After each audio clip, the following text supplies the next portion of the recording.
Okay, so we talked about sex in Chicago. Yes, we did.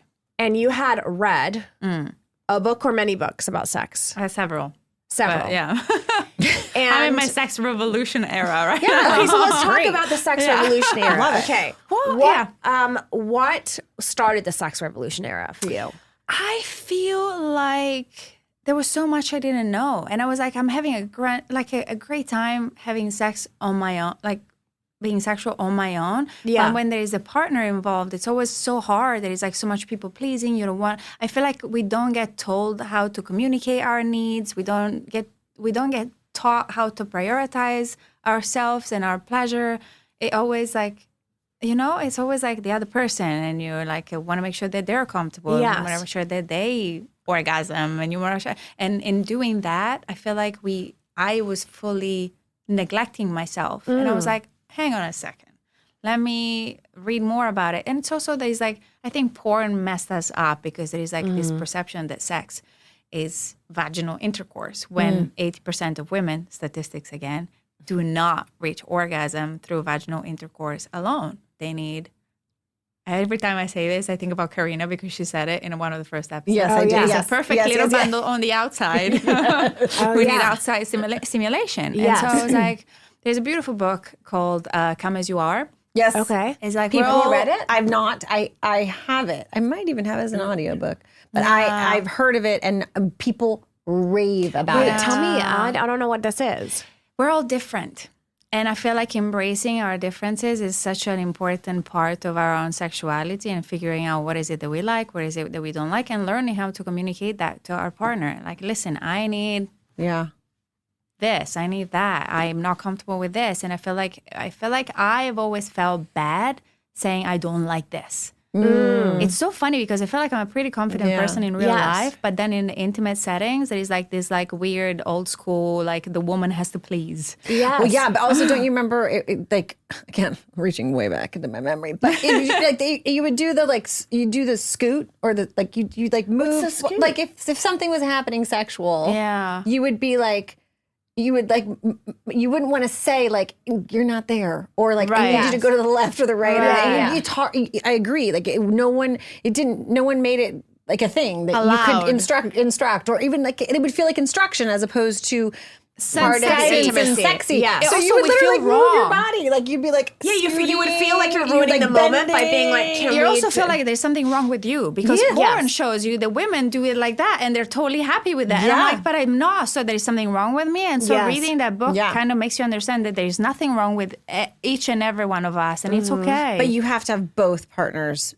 You have to have somebody that makes you feel have one safe. partner that's that and that too. So and also it's like if you've seen one vagina, you've seen one vagina. And also I was like only like yesterday years old, not quite, but very close to when literally I didn't even know that vaginas looked as different as they do. We literally just had this conversation. I had about no vaginas. She didn't know that vaginas could look so different. different. I Yeah. had no idea. So different. Penises come in lots of different shapes and sizes. Penises have a lot of Yeah, Also, vaginas do too.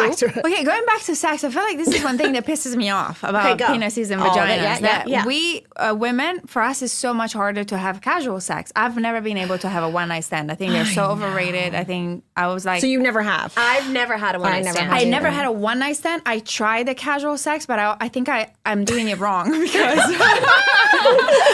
There's nothing casual about it. No, because and like my freaking oxytocin kicks in, and even though the person, I was like, I'm not into this person, but I was like, I'll reach out just because to be nice. Thank you. And then I end up getting freaking ghosted by people that I didn't care about in the first place, and then my ego is like all flared up. And I'm like, Yeah. And now, okay. You didn't do it right. So this is Totally wrong. wrong. But wait, this is the conversation that we had in Chicago Yes. that I found really fascinating. And you were telling me about that.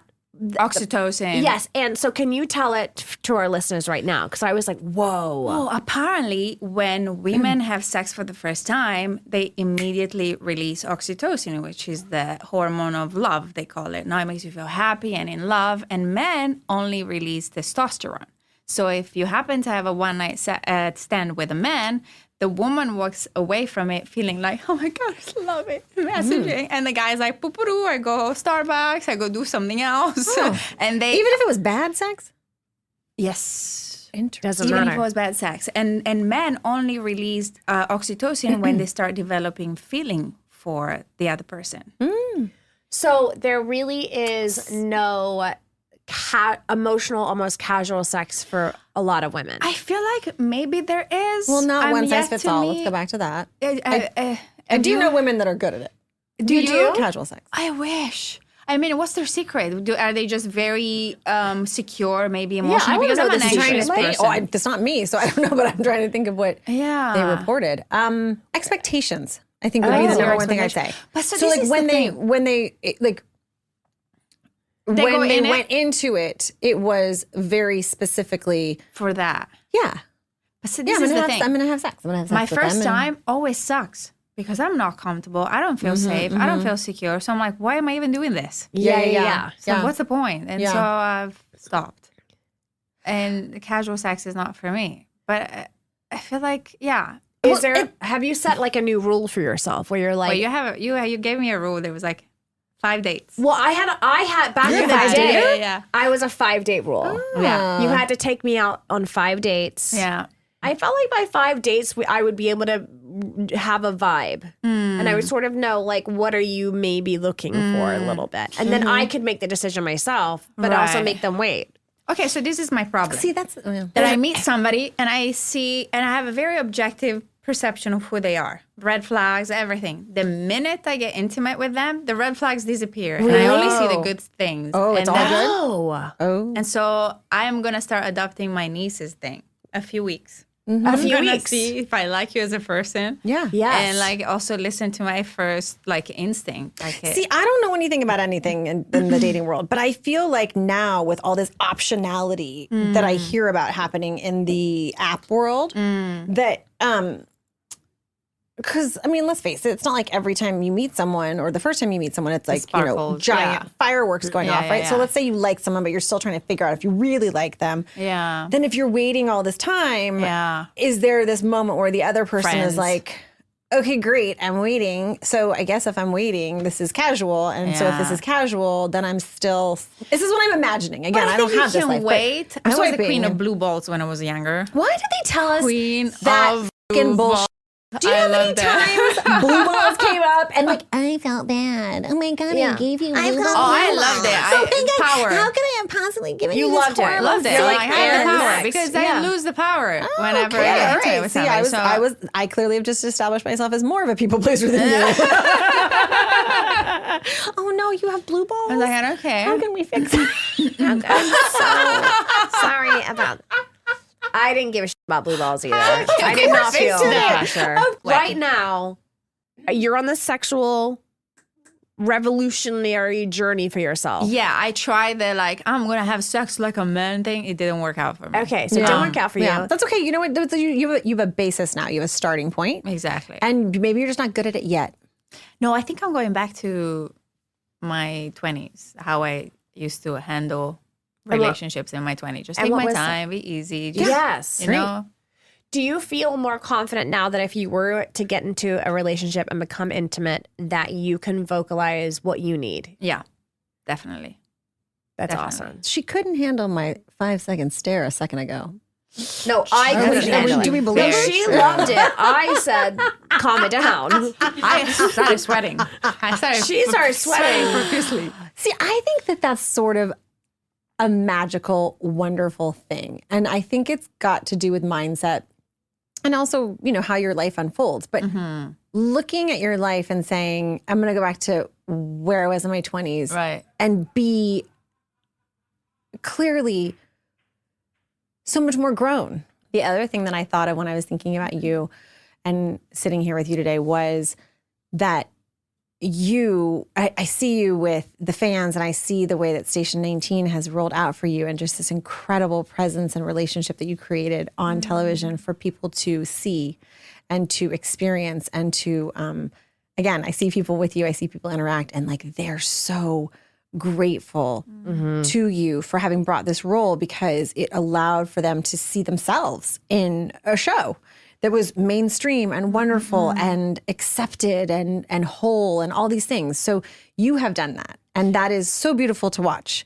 And I I think that it made me also think of when I started, and it wasn't so much more or so much before you, but when I came to Grey's and it was revealed in episode 3 that my character was gay, there were no other gay series regular characters on television. 100%. We were doing something that it just hadn't been done. 100%. And it was paired with the fact that I had spent my entire career up until then doing half-hour sitcoms where wasn't a lot of sexy time. Wow. And then I was on, a legal show, not a lot of sexy time. Yeah. And then here I was in this show, then creating a character sexy time. and then having all this sexy time. And I had sort of seen myself as this like, I'm just going to be, I don't even know what I had pegged myself as, but I hadn't seen myself as sexy. I didn't own myself as a sexy person.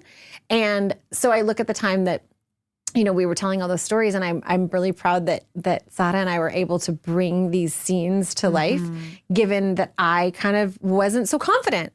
And then, you and I getting to play and being a little bit more confident. But again, what was the first thing I said? I just had a baby. Yeah. And I do think that when you talk about sex, this is all going back to whether you're having it or you're not. I think that having a vibrant, healthy, and robust sex life does maybe come side saddle, or at least there's a sidecar of confidence. Knowing who fully. you are, coming into a relationship and being like, this is not like this is how I like it, take it or leave it, but this is how I like it. I like a little of this first, and again, the foreplay.